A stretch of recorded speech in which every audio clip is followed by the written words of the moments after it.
Setelah dipecat PDIP, Bapak Jokowi, Gibran, dan juga Bobi Nasution sama-sama menunjukkan ekspresi yang sama. Biasa aja tuh.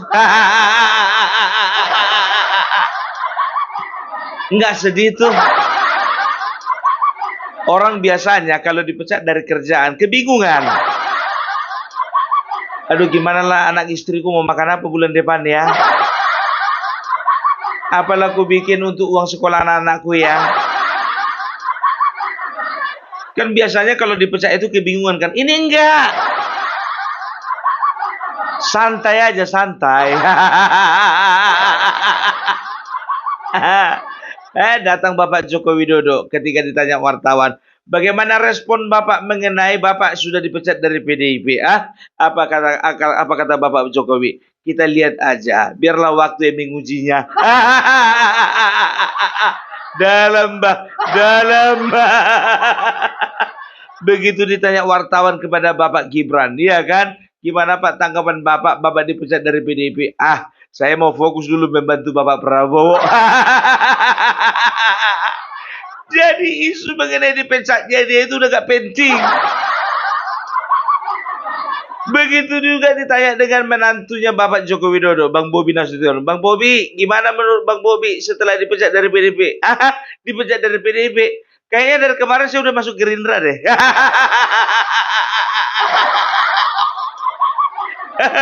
Ya, orang PDIP, ya kan kalau ngelihat ekspresi orang ini dia, berpikir, cuman orang ini, kok enggak sih dia?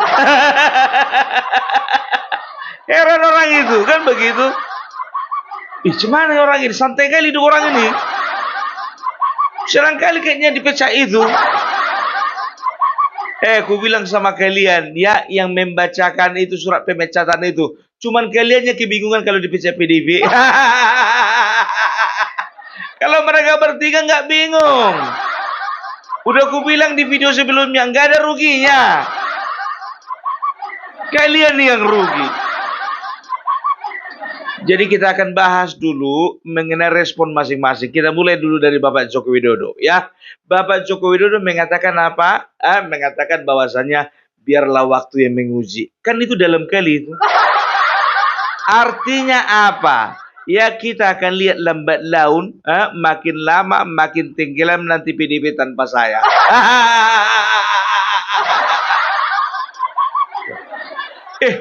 Kan begitu. Sekarang begini. Brand ambasadornya partai PDIP selama ini yang tahu orang siapa? Bapak Jokowi kan?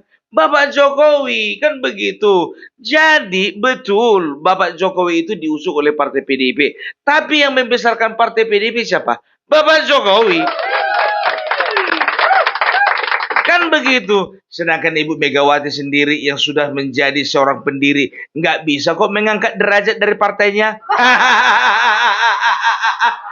Kok bilang begitu, Bung? Buktinya 2 kali pencapresan, 2 kali gagal. 2004 gagal. 2009 gagal. Makanya mau nggak mau dengan berat hati 2014 Megawati harus mengusung yang namanya Joko Widodo. Karena apa? Diperhadapkan 2 pilihan. Kalau dia maju, partainya akan nyungsep. Kan begitu. Dan dia harus mencari figur lain untuk membuat partainya naik lagi. Dapatlah satu tokoh namanya Bapak Jokowi. Terbukti kan begitu Bapak Jokowi menjabat sebagai presiden 2 kali berturut-turut 2 periode, 2014, 2019, tambah bonus 2024 PDIP jadi juara 1. Jadi 2024 ini bonus ini. Gitu loh, ya. Jadi sebetulnya Bapak Jokowi udah bisa lihat gambarannya, kita lihat aja nanti. Ya dia bilang katanya, ya kan biarlah waktu yang menguji kan begitu. Sebetulnya dia mau bilang begini, lihat aja nanti. Ya, sebetulnya itu secara implisit bukan eksplisit. Secara implisit dia mengatakan, kita lihat kalian bisa apa tanpa aku. Bukan sombong, bukan jumawa, bukan. Tapi dia ingin mengatakan bahwasannya kita bisa loh sebetulnya bersinergi, bergandeng, kita bisa berjalan bersama. Tapi kalian sendiri yang memilih jalan kalian masing-masing. Itu. Artinya apa? Bapak Joko Widodo sudah pengalaman 2 periode. Ingat, 2 periode bukan 2 tahun. Ya, kelebihan Bapak Jokowi dibandingkan Ibu Megawati. Bapak Jokowi dua periode, artinya 10 tahun. Ibu Megawati masih 2 tahun. Jadi presiden. Kan begitu, ya. Jadi bisa dikatakan, ya, Bapak Jokowi ini banyak lebihnya dibandingkan ketua umum sendiri. Enggak usah lah. Kalau dibandingkan sama Deddy Sitorus kecil. Bambang Wuryanto kecil. Hadiah Nabi Tupulu kecil. Pandan Baban belum ada apa-apanya. Siapa lagi masih Tun Pasar Ibu kecil kali itu. Saking kecilnya makanya dia ke kabupaten. Ya makanya aku bilang, ya kalau bisa dikatakan semua elit-elit PDIP itu belum ada yang belum bisa menandingi kemampuan dari Bapak Jokowi. Kalian tengok permainan caturnya kan? Bagaimana dia mensiasati di Pilpres kemarin. Satu pun provinsi nggak ada yang bisa dikuasai PDIP. Ya, setelah itu pilkada coba. Kandang banteng direbut.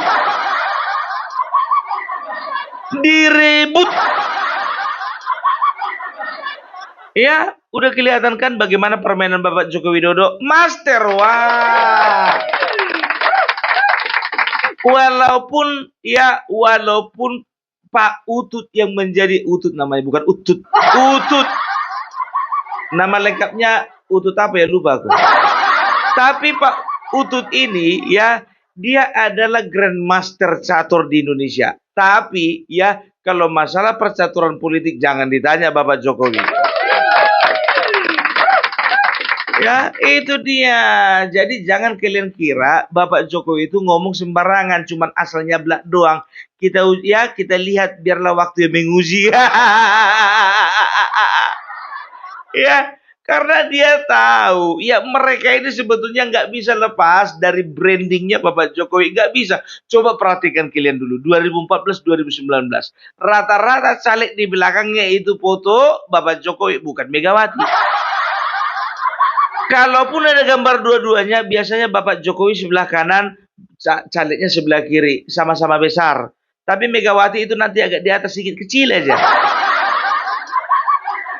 Itu namanya branding gitu loh ya. Jadi seolah-olah setiap caleg dulu ya ingin menunjukkan, ya ingin menjual dirinya dengan branding Bapak Jokowi gitu loh ya, dengan harapan masyarakat boleh memperoleh wakil rakyat yang sama kualitasnya dengan Bapak Jokowi. Itu kekuatan dari branding Bapak Jokowi.